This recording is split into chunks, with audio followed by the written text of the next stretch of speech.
So we were in Paris over the weekend for my birthday. Yes, thank you. Thank you very much. I appreciate it. It was my first time in the romantic city of love, and I had no idea what to expect. I knew there was going to be some older architecture, the Eiffel Tower, Notre Dame, French people, but the identity, the feeling, the culture, no idea. So 4 days we would be there, Friday through Monday. And this was my time to finally see and experience my Emily in Paris life. Croissants in the morning, Eiffel Tower in the evening. And you know what? That's exactly what we did. But with 25K steps in between. Helped keep those pastry pounds off. Tried some French onion soup, saw Lisa, and looked over the city from the top of the Arc de Triomphe. Interesting city to see all at once. But the one thing that kept stopping me in my tracks every time I saw it, Louis Vuitton. No, I'm just kidding. It was all the architecture, dude. The architecture is gorgeous. The craftsmanship that went into the average apartment building on the corner, let alone any government or religious buildings, were enough to make me question the need for AI advancement in technology at all. If humans are capable of creating that, then why are we even remotely desperate for anything else? Okay, sure, not everybody is going to be able to experience the art that is Parisian architecture. I'm going to read this bit because it's a long one. Tom Thompson from Bumfuck, West Virginia will have only heard of it in grade school when learning the different countries and their capitals. And a small picture in the textbook, I know I'm probably dating myself with that one, shows him a picture of the Eiffel Tower, which, can we stop for a second and take note of how massive this thing is? And I'm not the only dumb American to think so. We also met another family from Philadelphia that was also there for the first time, and the husband, unprompted, said the exact same thing to me. It's fucking huge. Look at this thing.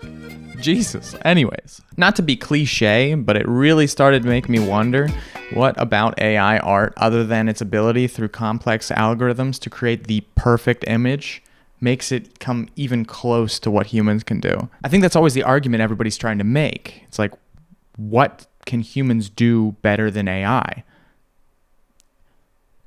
That. I think when we're surrounded by glass boxes and black rounded cars, we forget that this shit actually exists. It's beautiful. And we shouldn't take that for granted, because it's possible that by the time we die, someone will have leveled it to create the next money-making, office-building, crypto farming data center. Then, and only then, will AI have what we don't have.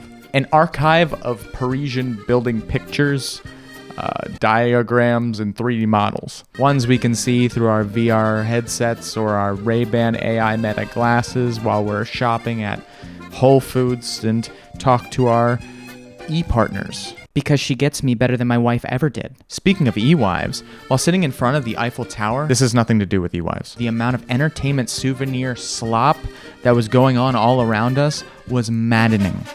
People selling beer, water, cigarettes, champagne, those little light up Eiffel Tower models, those things that you pull and they go flying, spinning up in the air. And the worst of them all, laser pointers.